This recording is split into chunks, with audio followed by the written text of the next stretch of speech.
మానసిక స్థితి సరిలేక నిత్యము ఆకలి కేకలతో నరకయాతన అనుభవిస్తున్న అభాగ్యులను చేరదీసి సంరక్షిస్తుంది యాదాద్రి భువనగిరి జిల్లా చౌటుప్పల్లోని అమ్మా నాన్న అనాథ ఆశ్రమం.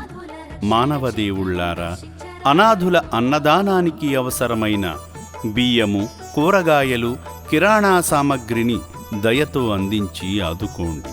మీ నివాసాలలో వాడని పాతబట్టలను దానం చేసి పుణ్యం కట్టుకోండి.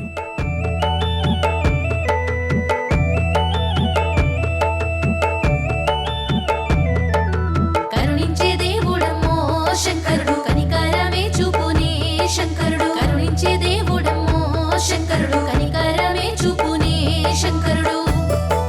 లింగాకార రూపుడే శంకరుడు, జంగమ వేసగాడే శంకరుడు. లింగాకార రూపుడే శంకరుడు, జంగమ వేసగాడే శంకరుడు.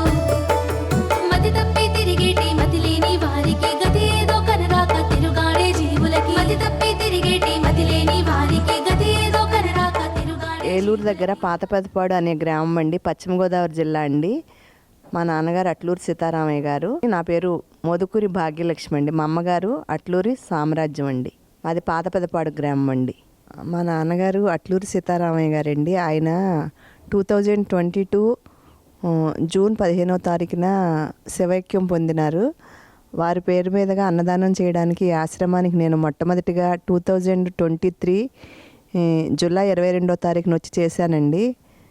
మళ్ళా నాకు చేయాలనిపించి మళ్ళీ ఈ సంవత్సరం 2025 జూన్ 15వ తారీఖున వచ్చి చేశాను.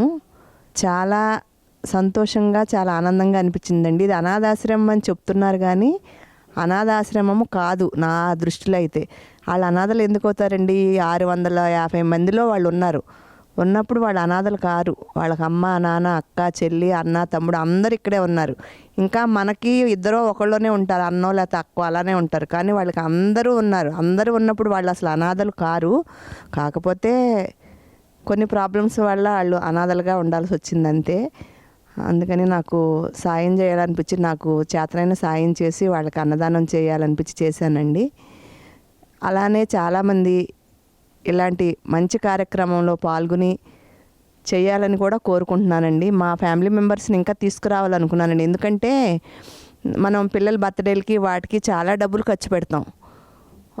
ఒక్కసారి అది మనం మనుషులకి చెప్పినప్పుడు వాళ్ళకి అర్థం కాదు, కానీ కళ్ళతో చూసినప్పుడు ఎంతో సహాయం చేయాలనే కోరిక వస్తుంది అని నా అభిప్రాయం.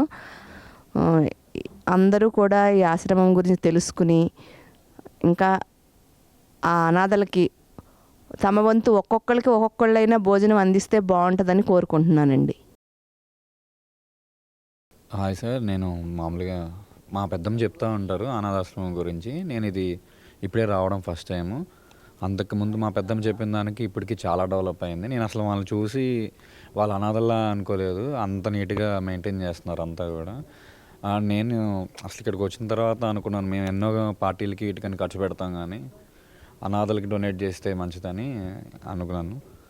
అలానే ఇక్కడ పుణ్యక్షేత్రం కడుతున్నారు, అది చాలా నాకు హ్యాపీ అనిపించింది. నేను దగ్గర 12 జ్యోతిర్లింగాలు 8 చూసేసాను.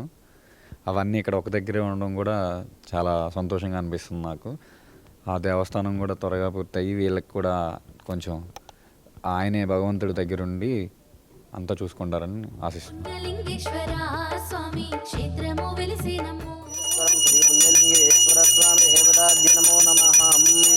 అనందగర్భూరదివ్యమంగళ నీరాజనం దర్శయామి.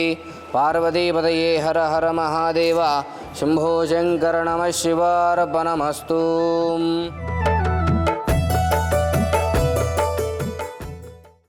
రెండు తెలుగు రాష్ట్రాలలో అమ్మా నాన్న అనాథ ఆశ్రమం పేరు చెప్పి ఇంటింటికి వచ్చి నగదు, బట్టలు, నిత్యావసర సరుకులు వసూలు చేస్తున్నట్లు ఫిర్యాదులు అందుతున్న నేపథ్యంలో అటువంటి మోసాలకు పాల్పడుతున్న వారి పట్ల అప్రమత్తంగా ఉండండి.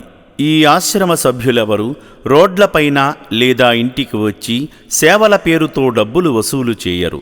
అనుమానం ఉన్న వారి గురించి మాకు సమాచారం ఇస్తే తగు చర్యలు తీసుకుంటాం.